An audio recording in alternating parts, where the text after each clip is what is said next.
ശ്രീഹരയേ നമ. നമസ്കാരം. അഗ്നിമഹാപുരാണം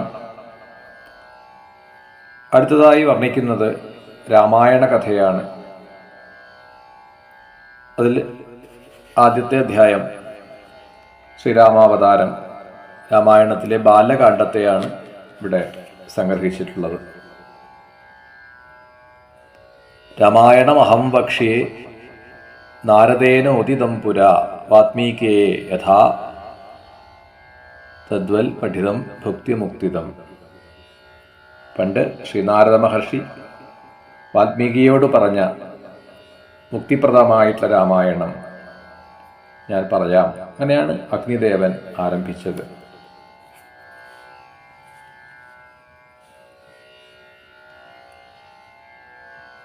ഭഗവാന്റെ മഹാവിഷ്ണുവിൻ്റെ നാഭികമലത്തിൽ ബ്രഹ്മാവ് ഉദ്ഭവിക്കുന്നു. ബ്രഹ്മാവിൻ്റെ പുത്രനായിട്ടാണ് മരീചി. മരീചിയിൽ നിന്നും കശ്യപൻ. ആ കശ്യപനിൽ നിന്നുമാണ് സൂര്യൻ. സൂര്യന്റെ അംശമായിട്ട് വിവസ്വാന്റെ പുത്രനായി വൈവസ്വതമനു. വൈവസ്വതമനുവിൽ നിന്ന് ഇക്ഷ്വാകു എന്ന പുത്രൻ. ആ ഇക്ഷ്വാകുവിൻ്റെ വംശത്തിൽ കകുൽസ്ഥൻ. കകുൽസ്ഥന്റെ പുത്രനായിട്ട് രഘു. രഘുവിൽ നിന്ന് അജനും, അജനിൽ നിന്ന് ദശരഥനും. ആ ദശരഥന്റെ പുത്രനായിട്ടാണ് ശ്രീരാമാവതാരം.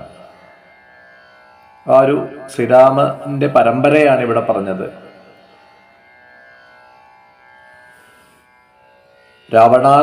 രാവണാദേർ വധാർത്ഥായ ചതുർത്ഥാഭൂൽ സ്വയം ഹരി രാജ്ഞോ ദശരഥാത് രാമ കൗസല്യായാം ബഭൂവഃ.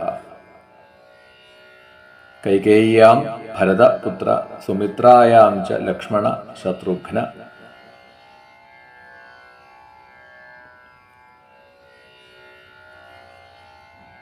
ദശരഥ മഹാരാജാവിന് പുത്രരൂപത്തിൽ 4 രൂപത്തിലാണ് ഭഗവാൻ അവതരിച്ചത്. കൗസല്യാദേവിയിൽ ശ്രീരാമൻ, കൈകേയിയിൽ നിന്ന് ഭരതൻ, സുമിത്രാദേവിയിൽ നിന്ന് ലക്ഷ്മണ ശത്രുഘ്നന്മാരും ജനിച്ചു. കശ്യപ പുത്രനായിട്ടുള്ള വിഭാണ്ഡകന്റെ മകനാണ് ഋഷ്യശൃംഗൻ. ശ്രീനാരദന്റെ നിർദ്ദേശമനുസരിച്ച് ദശരഥ മഹാരാജാവ് ഈ ഋഷ്യശൃംഗന്റെ നേതൃത്വത്തിൽ പുത്രകാമേഷ്ടി യാഗം നടത്തി. ആ ഋഷ്യശൃംഗൻ നടത്തിയ പുത്രകാമേഷ്ടിയിൽ നിന്ന് യാഗാംശമായിട്ടുള്ള പായസം അദ്ദേഹം രാജാവിനെ ഏൽപ്പിച്ചു. അത് തൻ്റെ പത്നിമാർക്ക് നൽകി. അങ്ങനെ ആ പായസാംശം ഭക്ഷിച്ചിട്ടാണ് ഭഗവാൻ 4 രൂപത്തിൽ രാമലക്ഷ്മണ ഭരതശത്രുഘ്നന്മാരായിട്ട് വന്ന് അവതരിച്ചത്.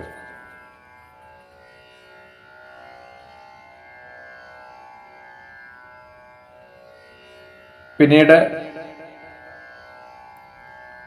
വിശ്വാമിത്ര മഹർഷിയുടെ അപേക്ഷയനുസരിച്ച് വളരെ ചുരുക്കിയിട്ടാണ് ഇവിടെ ബാലകാണ്ഡം പറഞ്ഞിട്ടുള്ളത്. അങ്ങനെ അവരുടെ കുട്ടിക്കാലമൊക്കെ കഴിഞ്ഞു, വിദ്യാഭ്യാസം ചെയ്തു, ധനുർവിദ്യയെല്ലാം വേണ്ടതുപോലെ ആർജിച്ചു. ഒരിക്കൽ അയോധ്യയിൽ കൊട്ടാരത്തിൽ എത്തിച്ചേർന്നതായിട്ടുള്ള വിശ്വാമിത്ര മഹർഷിയുടെ ആവശ്യപ്രകാരം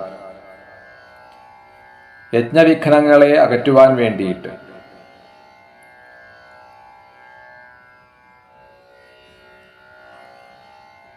ശ്രീരാമനെയും ലക്ഷ്മണനെയും കൂട്ടിക്കൊണ്ടുപോവുകയാണ് വിശ്വാമിത്രൻ. വനത്തിലെത്തിയ ശ്രീരാമൻ യാഗവിഘ്നഹാരിയായിട്ടുള്ള സുബാഹുവിനെ നിഗ്രഹിച്ചു. മാരീചനെ രാമാസ്ത്രത്തിന്റെ പ്രഭാവം എന്തെന്ന് ബോധ്യപ്പെടുത്തി. എന്നാൽ ആ സമയത്ത് നിഗ്രഹിച്ചില്ല. അതുപോലെ താടകയെയും നിഗ്രഹിച്ചു. സുകേതുവിന്റെ പുത്രിയാണ് താടക.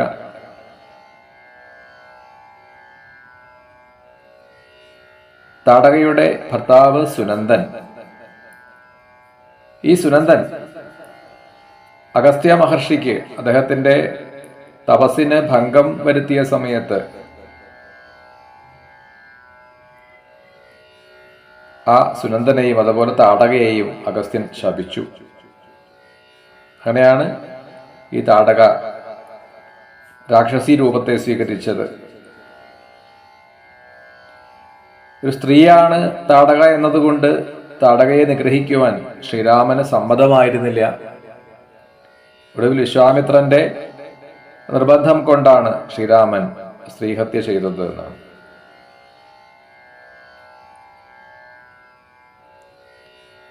ഈ താടകയുടെ പുത്രനാണ് പിന്നീട് നമ്മൾ കാണുന്ന രാമായണത്തിൽ കാണുന്ന ആ രാവണന്റെ മാതുലനായിട്ടുള്ള മാരീചൻ.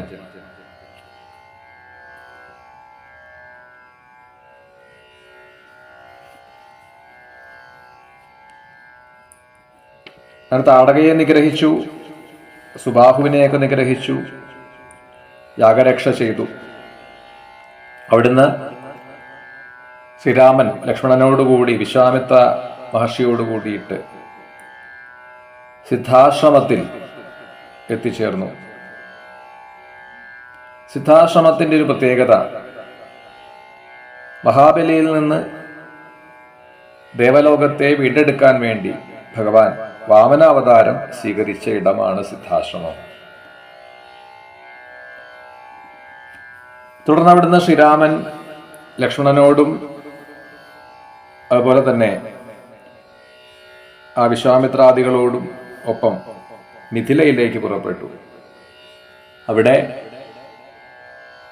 ആ മിഥിലയിൽ സൂക്ഷിക്കുന്ന ദിവ്യമായിട്ടുള്ള ആ ഒരു ചാപം, ശൈവചാപം, അത് കാണുവാൻ വേണ്ടി പുറപ്പെട്ടു. അവിടെ എത്തിച്ചേർന്നു. ജനക മഹാരാജാവ് അവരെ സ്വീകരിച്ചു.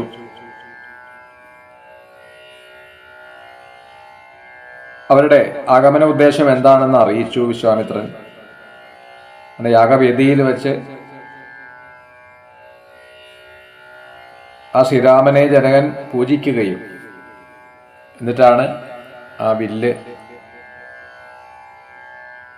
കാണിച്ചു കൊടുക്കുന്നത്. അനായാസേന ശ്രീരാമൻ ആ വില്ല് കുലച്ചു, അത് രണ്ടായി ഖണ്ഡിച്ചു. ജനക മഹാരാജാവ് അയോനിജയായിട്ടുള്ള തന്റെ പുത്രിയായ സീതയെ ശ്രീരാമന് വീരശുൽക്കമായിട്ട് നൽകി. അതുപോലെ തന്നെ ശ്രീരാമന്റെ മറ്റ് അനുജന്മാർക്ക് ആയിക്കൊണ്ട് ജനകന്റെ സഹോദരൻ അനുജനായിട്ടുള്ള കുശധ്വജന്റെ പുത്രിമാരെയും വിവാഹം കഴിച്ച് കൊടുക്കുകയാണ്. ലക്ഷ്മണൻ ഊർമിളയെ വിവാഹം ചെയ്തു. കുശധ്വജ പുത്രിമാരായിട്ടുള്ള ശ്രുതകീർത്തിയെയും മാണ്ഡവിയെയും ശത്രുഘ്നനും ഭരതനും പത്നിമാരായി സ്വീകരിച്ചു.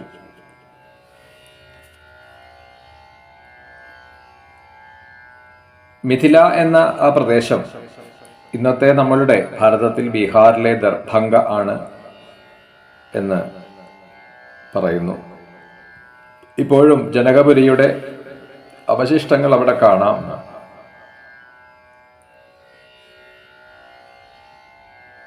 ശ്രീരാമന്റെ ആ വീരപ്രകൃതത്തിന് പ്രതിഫലമായിട്ടാണ് സീതാദേവിയെ വിവാഹം ചെയ്തു കൊടുത്തത്. വീര്യശുൽക്കമായി കന്യാദാനം, അവിടെ ജനകന്റെ കുലഗുരുവായി ഉള്ളത് ശതാനന്ദൻ എന്ന മഹർഷിയാണ്. അദ്ദേഹം ഗൗതമന്റെയും അഹല്യയുടെയും പുത്രനാണ്.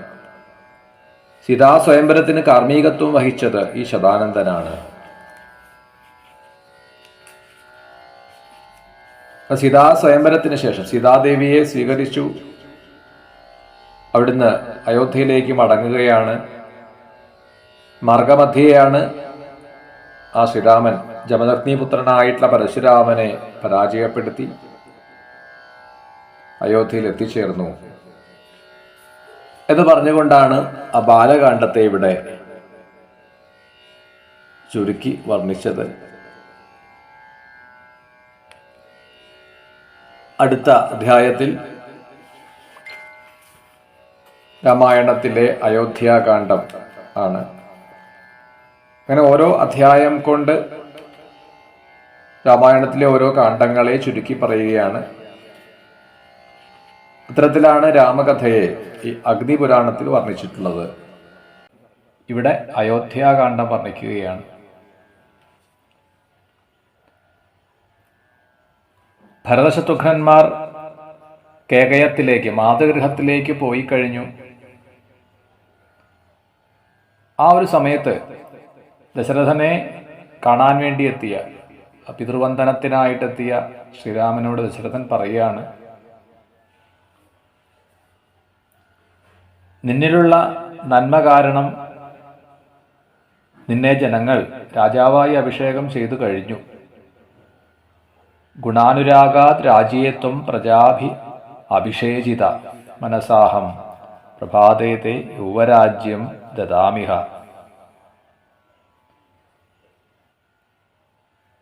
മനസ്സുകൊണ്ട് ഞാനും നിന്നെ അഭിഷേകം ചെയ്തു കഴിഞ്ഞു.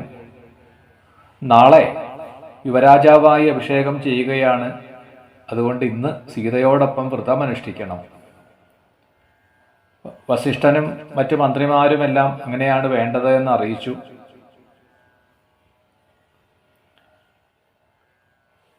വസിഷ്ഠനെ കൂടാതെ ദൃഷ്ടി, ജയന്തൻ, വിജയൻ, സിദ്ധാർത്ഥൻ, രാജ്യവർദ്ധനൻ, അശോകൻ, ധർമ്മപാലൻ, സുമന്ത്രർ, ഇങ്ങനെയാണ് മറ്റു മന്ത്രിമാർ. അങ്ങനെ അച്ഛൻ്റെ നിർദ്ദേശം സ്വീകരിച്ചു ശ്രീരാമൻ കൗസല്യാദേവിയെ ചെന്ന് കണ്ടു. കാര്യങ്ങളെല്ലാം പറഞ്ഞു. ദേവപൂജകളെല്ലാം ചെയ്തു. ആ സമയത്ത് ദശരഥ മഹാരാജാവ് ആ വസിഷ്ഠനോട് അഭിഷേകത്തിനായിട്ട്, ശ്രീരാമന് അഭിഷേകത്തിനായിട്ടുള്ള ഒരുക്കങ്ങളെല്ലാം ചെയ്തുകൊള്ളൂ എന്ന് നിർദ്ദേശിച്ച് തുടർന്ന് ആ കൈകേയിയുടെ അടുത്തേക്ക് പോവുകയാണ് ചെയ്തത്. അതേസമയം തന്നെ അയോധ്യയിൽ നടക്കുന്ന ഈ ഒരുക്കങ്ങളെല്ലാം കണ്ട് അതെന്താണെന്ന് അന്വേഷിക്കുന്ന മന്ധര നാളെ ശ്രീരാമന് രാജ്യാഭിഷേകം നടക്കാൻ പോകുന്നു എന്ന് മനസ്സിലാക്കുകയും അങ്ങനെ ആ മന്ധര കൈകേയിയെ സമീപിച്ചു.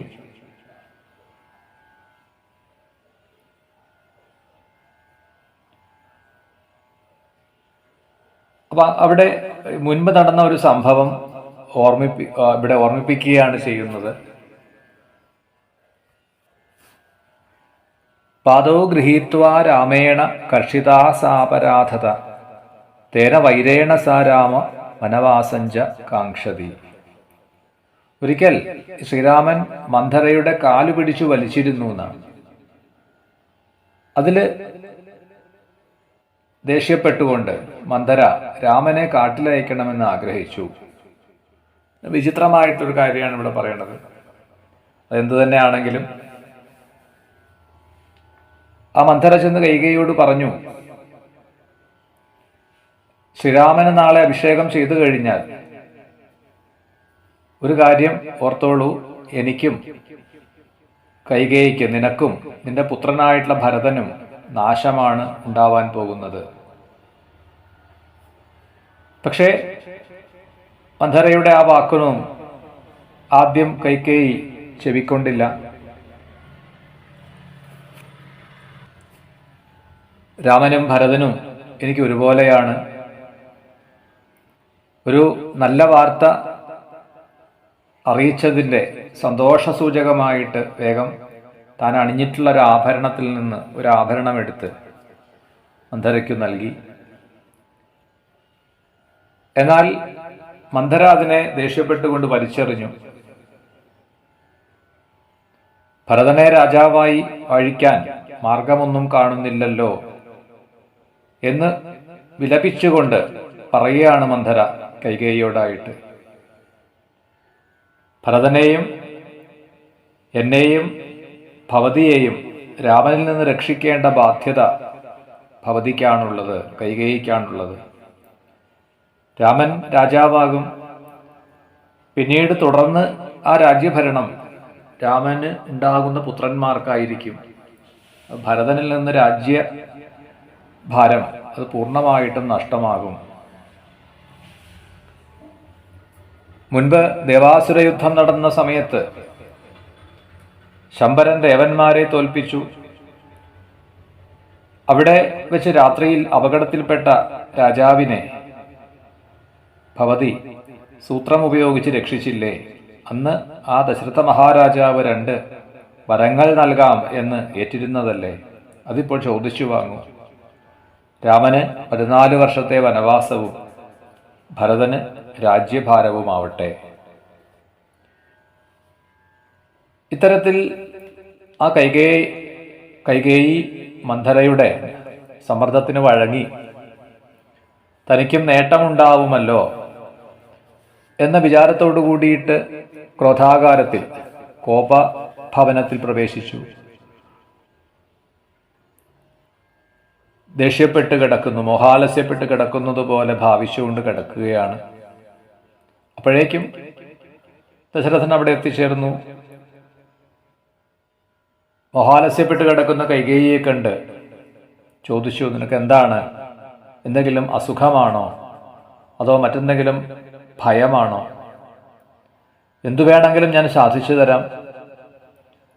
രാമനില്ലാതെ ഒരു നിമിഷം പോലും എനിക്ക് ജീവിക്കാൻ കഴിയില്ല. അപ്പോഴാണ് കൈകേയി ആവശ്യപ്പെടുന്നത്, എനിക്ക് അങ്ങ് തന്നിട്ടുള്ളതായ ആ സത്യം, ആ 2 വരം അതിപ്പോൾ തരണം. അതിലൊന്ന്, രാമൻ 14 സംവത്സരം വനത്തിൽ വസിക്കട്ടെ. ഇപ്പോൾ ചെയ്തിട്ടുള്ള ഒരുക്കങ്ങളെല്ലാം എൻ്റെ പുത്രനായിട്ടുള്ള ഭരതനെ അഭിഷേകം ചെയ്യാനാവട്ടെ. ഈ 2 വരങ്ങളും എനിക്ക് തന്നില്ല എങ്കിൽ വിഷം പീത്വാ മരിഷ്യാമി ദാസ്യസിത്വം ന ചേന്ദ്രപ, ഞാൻ വിഷം കുടിച്ചു മരിക്കും. ഈയൊരു കൈകേയിയുടെ ആവശ്യം കേട്ടതോടു കൂടിയിട്ട് രാജാവ് പെട്ടെന്ന് ഇടിമിന്നലേറ്റതുപോലെ നിലത്ത് വീണു. ബോധക്ഷയം സംഭവിച്ചു. കുറച്ചു കഴിഞ്ഞപ്പോഴാണ് ബോധം തിരികെ കിട്ടിയത്. അപ്പോൾ പറഞ്ഞു, എത്ര ദുഷ്ടയാണ് നീ! ആ രാമനോ ഞാനോ നിന്നോടൊരു തെറ്റും ചെയ്തിട്ടില്ല. നീ ഇപ്പോൾ ലോകത്തിനു മുഴുവനും അപ്രിയം ചെയ്യുകയാണ്. നിന്റെ വാക്ക് കേട്ടുകഴിഞ്ഞാൽ ഞാൻ ലോകനിന്ദിതനായിട്ട് തീരും. നീ എൻ്റെ ഭാര്യയല്ല, കാളരാത്രിയാണ്. ഒരിക്കലും ആ ഭരതൻ ഇങ്ങനെയുള്ള ഒരാളല്ല.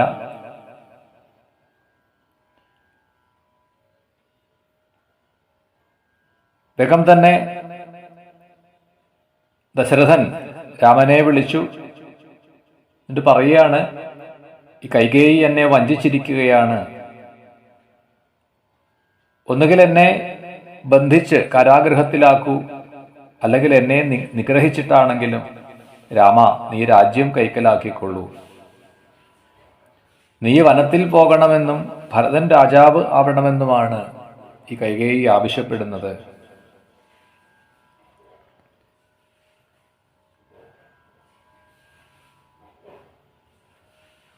ഇത് കേട്ടതും പിതരം ചൈവ കൈകേയും നമസ്കൃത്യ പ്രദക്ഷിണം കൃത്വാ നത്വാ ച കൗസല്യാം സമാശ്വാസ്യ സ ലക്ഷ്മണ സീതയാ ഭാര്യയാ സാർത്ഥം സരഥ സ സുമന്ത്രക. ശ്രീരാമന് യാതൊരു സംശയവുമില്ല. വേഗം തന്നെ ദശരഥനെയും കൈകേയിയെയും വലം വെച്ച് തൊഴുതു. കൗസല്യാദേവിയെ തൻ്റെ മാതാവിനെയും തൊഴുതു നമസ്കരിച്ചു. അവരെ ആശ്വസിപ്പിച്ച് സീതയോടുകൂടി ലക്ഷ്മണനോടും സുമന്ത്രരോടും കൂടിയിട്ട് തേരിൽ കയറി പുറപ്പെട്ടു എന്നാണ്. സജ്ജനങ്ങൾക്ക്, അനാഥരായിട്ടുള്ളവർക്ക്, സാധുക്കൾക്കൊക്കെ ധാരാളം ദാനം ചെയ്തു. ദശരഥനും അതുപോലെ അമ്മ കൗസല്യാദേവി, മറ്റ് രാജപത്നിമാർ അവരെല്ലാവരും ദുഃഖത്തോടുകൂടി കൊട്ടാരത്തിന് പുറത്തേക്കിറങ്ങി. ശ്രീരാമൻ അവിടുന്ന് പുറപ്പെടുമ്പോൾ ജനങ്ങൾ, അയോധ്യാവാസികളും രാമനെ അനുഗമിക്കാൻ തുടങ്ങി. അങ്ങനെ തമസാ നദിയുടെ തീരത്ത് എത്തിച്ചേരുകയും ഒരു രാത്രി തമസാതീരത്ത് വസിച്ചു. എന്നാൽ പ്രഭാതത്തിൽ മറ്റുള്ളവർ ഉണരുന്നതിനു മുൻപേ തന്നെ അവിടുന്ന് യാത്രയാവുകയാണ്. പിറ്റേന്ന് ശ്രീരാമനെ കാണാതെ അയോധ്യാവാസികളെല്ലാം തിരിച്ച് അയോധ്യയിലേക്ക് തന്നെ മടങ്ങിപ്പോയി. ദശരഥനാവട്ടെ ദുഃഖം സഹിക്കവയ്യാതെ കരഞ്ഞ് ആ കൈകേയിയുടെ അടുത്തു നിന്നും കൗസല്യാദേവിയുടെ അന്തഃപുരത്തിലേക്ക് എത്തിച്ചേരുകയാണ്. അയോധ്യാവാസികളെല്ലാം വളരെയധികം സങ്കടപ്പെടുകയാണ്.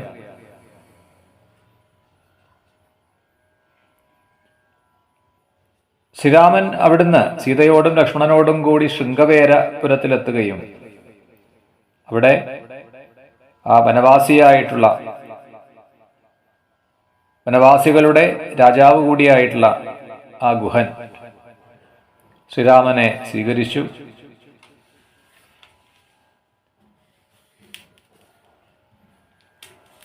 അന്ന് രാത്രിയിൽ ലക്ഷ്മണനും ഗുഹനുമാണ് സീതാരാമന്മാർക്ക് കാവൽ നിന്നത്. പിറ്റേന്ന് രാവിലെ സുമന്ത്രരെയും അതുപോലെ ഇതുവരെ തങ്ങളെ കൊണ്ടുവന്നതായ തേരും തിരിച്ചയച്ചു അയോധ്യയിലേക്ക്. ഗുഹൻ കൊണ്ടുവന്നതായൊരു തോണിയിൽ രാമലക്ഷ്മണന്മാരും സീതാദേവിയും ഗംഗാനദി കടന്ന് പ്രയാഗയിലേക്ക് തിരിക്കുകയാണ്. ആ ഭരദ്വാജ മഹർഷിയെ ഭരദ്വാജ ആശ്രമത്തിലെത്തി നമസ്കരിച്ചു. ആ ചിത്രകൂടത്തെ ലക്ഷ്യമാക്കിയിട്ട് പുറപ്പെടുകയാണ്. ശ്രീരാമൻ ലക്ഷ്മണനോടും സീതാദേവിയോടും കൂടി ഭരദ്വാജ ആശ്രമത്തിൽ പ്രവേശിച്ചു. ഭരദ്വാജ മഹർഷിയെ വണങ്ങി അവിടെ നിന്ന് ചിത്രകൂടം ലക്ഷ്യമാക്കി പുറപ്പെടുകയും യാത്രാമധ്യേ മന്ദാകിനിയുടെ തീരത്ത് ഭൂമിപൂജയെല്ലാം ചെയ്തു അവിടെ വസിച്ചു. ആ സീതാദേവിക്ക് ചിത്രകൂട പർവ്വതത്തെ കാണിച്ചു കൊടുക്കുകയാണ്.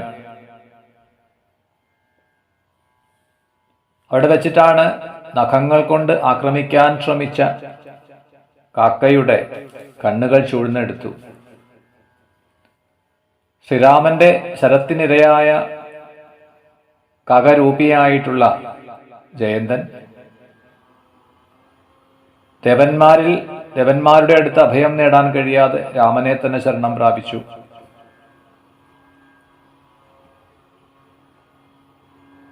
ശ്രീരാമൻ അയോധ്യയെ വിട്ട് പോയതിനു ശേഷം 6-ാമത്തെ ദിവസമാണ് ദശരഥ മഹാരാജാവ് കൗസല്യാദേവിയോട് ഒരു പഴയ സംഭവം പറയുകയാണ്.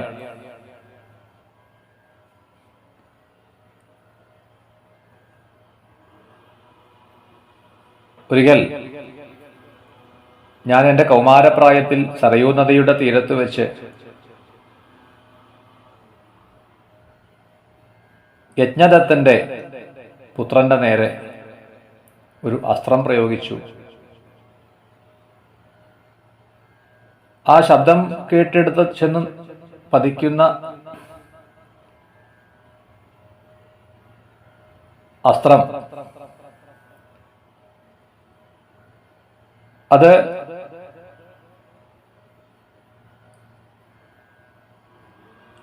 ഒരു കുട്ടിയെയാണ് ആ അസ്ത്രമേറ്റത്. ഒരു പാത്രത്തിൽ വെള്ളം, ഒരു കുടത്തിൽ വെള്ളം നിറയ്ക്കുന്നതായിട്ടൊരു ബാലൻ, ആ അസ്ത്രമേറ്റ ആ കുട്ടി മരിച്ചു. മരിക്കുന്നതിന് മുൻപായി അവൻ പറഞ്ഞു, കണ്ണിന് കാഴ്ചയില്ലാത്ത എൻ്റെ മാതാപിതാക്കൾക്ക് വെള്ളം കൊണ്ടു കൊടുക്കുവാൻ വേണ്ടി പുറപ്പെട്ട ആളാണ് ഞാൻ. എന്നെ കാത്തിരിക്കുന്ന അവർക്ക് ഈ വെള്ളം അങ്ങ് കൊണ്ടു കൊടുക്കൂ. അങ്ങനെ വളരെ വേദനയോടുകൂടി ആ കുട്ടിയുടെ കയ്യിൽ നിന്നും ആ പാത്രം വാങ്ങി ആ വൃദ്ധരായിട്ടുള്ള മാതാപിതാക്കളുടെ അടുത്ത് ചെന്നു. അവരാവട്ടെ അവരുടെ മകൻ മരിച്ചു എന്ന് മനസ്സിലാക്കി സങ്കടത്തോടു കൂടിയിട്ട് ശപിക്കുകയാണ്. ഞങ്ങൾക്ക് ഞങ്ങളുടെ പുത്രനെ നഷ്ടപ്പെട്ടു, അതുകൊണ്ട് ഞങ്ങളും മരിക്കുകയാണ്. ആ ചിതയൊരുക്കാൻ പറഞ്ഞു. രാജാവ് ദശരഥൻ ചിതയൊരുക്കി കൊടുത്തു. ആ ചിതയിലേക്ക് പ്രവേശിക്കും മുൻപായിട്ട് ശപിക്കുകയാണ്, അങ്ങയ്ക്കും പുത്രശോകം കൊണ്ട് മരണം സംഭവിക്കട്ടെ. ഇങ്ങനെ പറഞ്ഞുകൊണ്ടാണ് ദശരഥൻ കൗസല്യാദേവിയോട്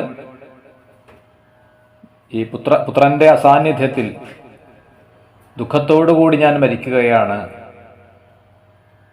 ഭരതനും ശത്രുഘ്നനും കേകയരാജ്യത്താണ്, രാമലക്ഷ്മണന്മാരാവട്ടെ വനവാസത്തിനായിട്ട് പോവുകയും ചെയ്തു.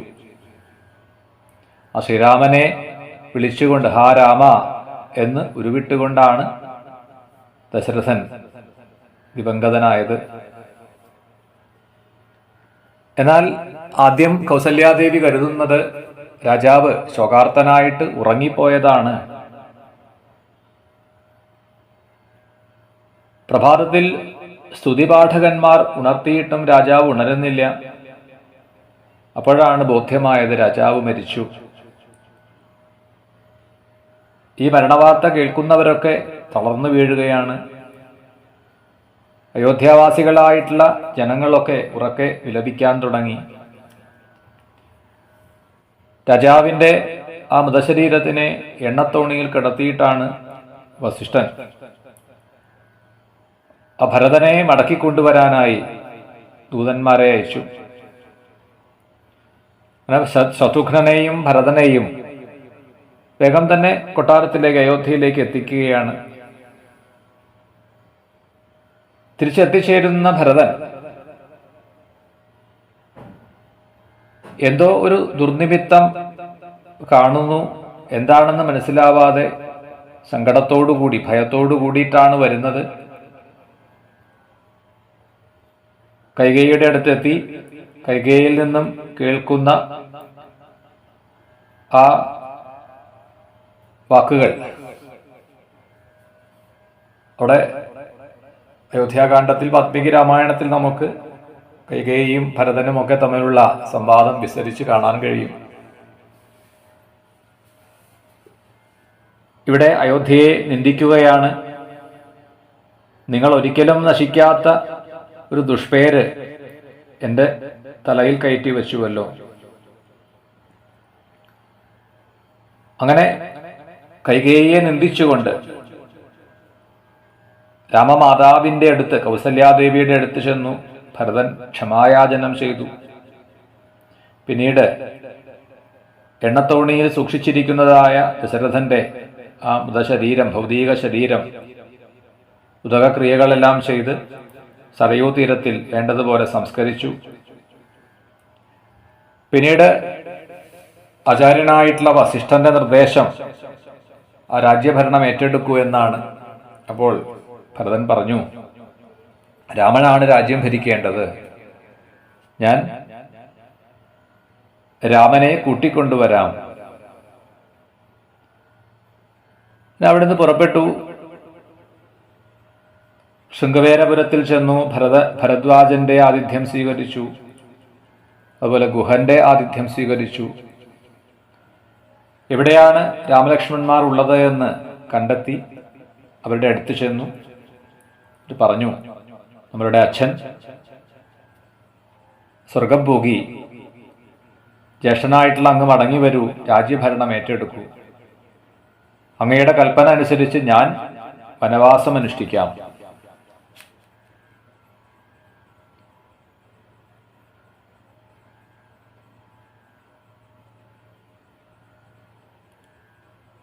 എന്നാൽ ഈ കാര്യങ്ങളെല്ലാം കേട്ട ശ്രീരാമൻ പിതൃക്രികളൊക്കെ ചെയ്തു. അതിനുശേഷം ഭരതനോട് പറഞ്ഞു, ഞാൻ മരവുരി അണിഞ്ഞു കഴിഞ്ഞു, രാജ്യത്തേക്ക് മടങ്ങിപ്പോവാൻ ഞാൻ തയ്യാറല്ല. ഇതാ എൻ്റെ പാതുകകളെ സ്വീകരിക്കൂ, നീ തിരിച്ചു പോകൂ എന്നാണ്. രാമോക്തോ ഭരതശ്ചായ നന്ദിഗ്രാമേ സ്ഥിതോ ബലി തെക്വായോധ്യാം പാതുകേ തേ പൂജ്യ രാജ്യമപാലയൽ. അത് ശ്രീരാമന്റെ നിർദ്ദേശമനുസരിച്ച് ആ ഭരതൻ രാമപാദുകങ്ങളെ സ്വീകരിച്ചുകൊണ്ട് മടങ്ങി അയോധ്യയിലേക്ക് പ്രവേശിക്കാതെ നന്ദിഗ്രാമത്തിൽ വസിച്ചുകൊണ്ട് ആ പാദുകയെ ഒരു സിംഹാസനത്തിൽ വെച്ച് പാദുകാ പൂജ ചെയ്തുകൊണ്ട് അയോധ്യയെ ഭരിച്ചു. അങ്ങനെ പറഞ്ഞുകൊണ്ടാണ് ഇവിടെ അയോധ്യ കാണ്ഡം ഒരധ്യായം കൊണ്ട് ചുരുക്കി പറഞ്ഞ് അവസാനിപ്പിക്കുന്നത്. ശ്രീഹരേ നമഃ.